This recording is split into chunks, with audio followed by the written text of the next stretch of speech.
Legion of Superheroes. This movie was a giant, and I do mean a giant disappointment. There was nothing redeeming about this freaking show whatsoever. Excuse me, movie. But honestly, like, let's be honest, it was everything you thought it was. It was predictable. It was repeating the same mistakes that literally every single modern adaptation of any superhero genre or anything in general has been doing. Just pure of girl boss empowerment. And more importantly, the funniest part about the entire thing, Jor-El is not present, like, at all. It's like he doesn't exist. Like, do Kryptonians in this universe reproduce asexually or something? Like, what's going on? Like, bro, they don't even mention him throughout the movie. Like the whole movie, they don't even mention his name one time. Like, bro, why? I do not understand the point of this.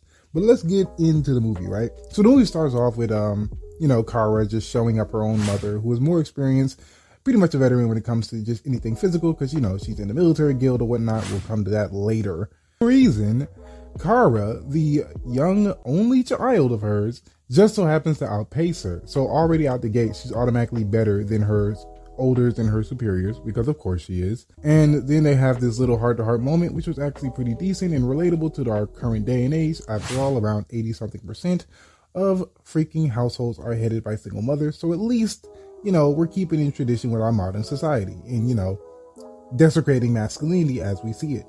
Good job, feminism. Good job. But I think the most interesting part about this entire exchange, her entire, thing, because the whole point of this whole scene was to get us to care about Kara when it just didn't work. This is something you have to build up over time throughout the movie instead of just forcing us to do that. And again, another thing I don't like about modern movies, they force you to like the character. They hand feed you things we should feel about her without having to experience that, literally. So they have their little heart-to-heart, and then of course she gets betrothed the military guild's shield of approval. And so I'm looking like, okay, so why does she want to join the military? Like, there's nothing about this character that we understand at the very beginning of the movie. Like, we're just supposed to take this and run with it. Is this something in the comics recently? Because I knew this wasn't it in the other adaptations of her, but whatever. With the movie, right? And of course, we get our stereotypical obligatory Krypton must be destroyed in every adaptation scene. And of course, it goes as follows. She mentions Jor-El, but again, not her husband, who again doesn't exist. So I can only imagine that he just stepped out or something.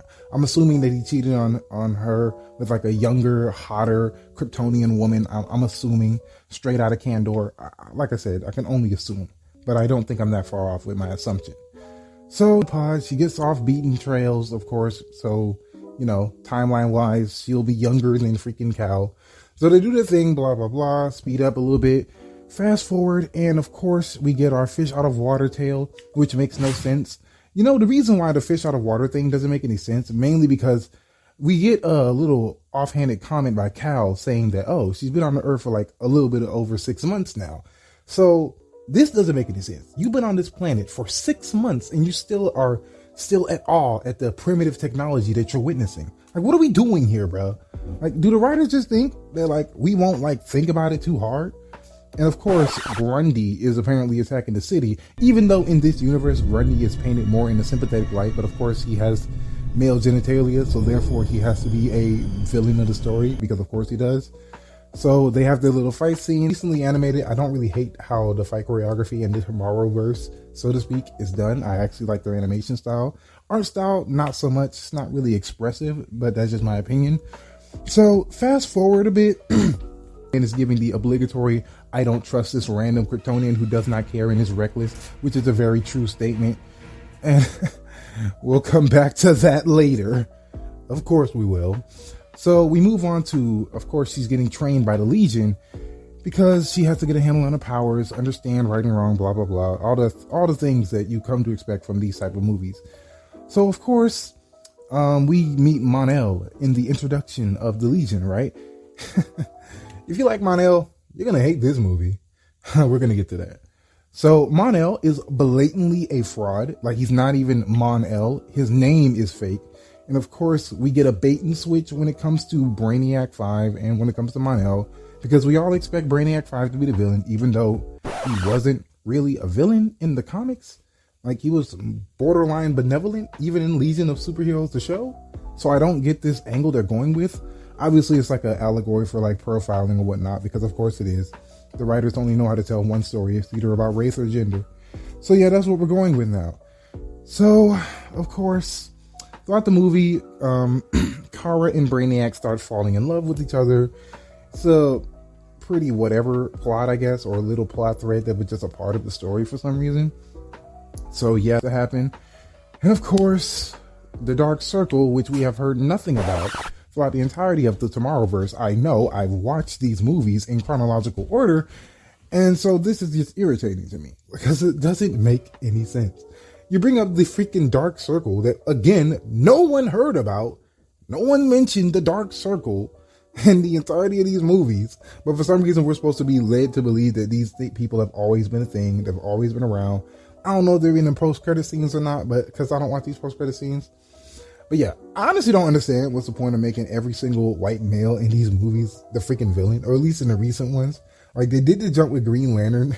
They told the Parallax story in a very rushed manner, just to tell their little story that they did with that one.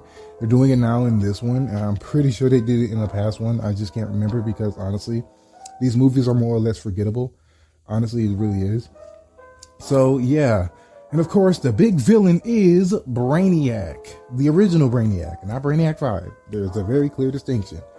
So, of course, we get the spiel of, oh, the clone siblings, yada, yada, yada. He's the only 12 level intellect, I believe so. And of course, instead of, beating the villain the traditional way, with punches and kicks, something you would expect in a superhero movie, the villain destroys himself.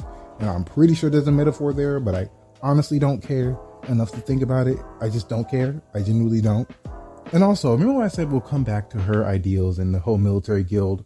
So, Brainiac mentions that apparently Kara wants to help others less fortunate than herself, in less colorful terms than how he put it. And I didn't see any of that. She literally just seems like a violent woman who does whatever she wants. Literally, she has never once thought about the freaking harm or well-being of the people around her when she is doing her quote-unquote superhero acts. It's literally annoying as hell how they paint her and how we're supposed to feel about her.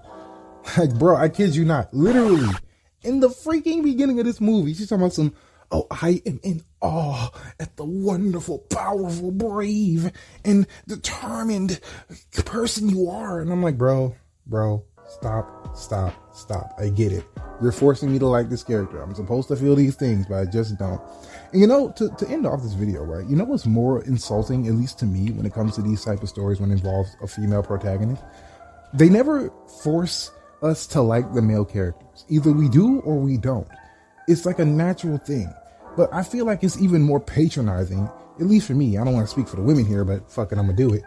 Because it's like, so basically every time a female movie comes out, we gotta be told how amazing they are instead of just showing us that throughout the experience. We have to be force-fed this because, again, these writers are lazy when it comes to writing female characters, and they expect us to like it. And if we don't, then of course we're part of the fandom menace, and we're just these horrible people who just hate women and are hating to see women in power, which is a stupid fucking argument for a fictional character.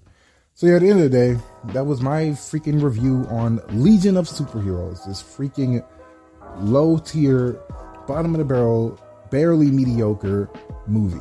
Hopefully you enjoyed my review. Like, comment, share, subscribe. I know I've been gone for a few days. I've been posting little clips throughout the channel so y'all don't get annoyed with my lack of uploads. Other than that, peace.